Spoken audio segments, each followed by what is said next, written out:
Woodpeckers play important roles in ecosystems and provide several ecological benefits.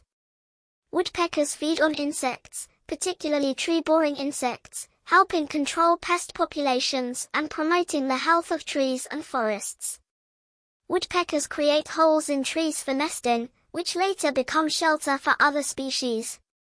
By drilling and foraging in wood, woodpeckers help break down dead trees, accelerating decomposition and nutrient return to the soil, which supports new plant growth.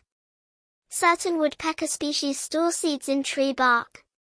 Some of these seeds sprout, contributing to forest regeneration and plant diversity.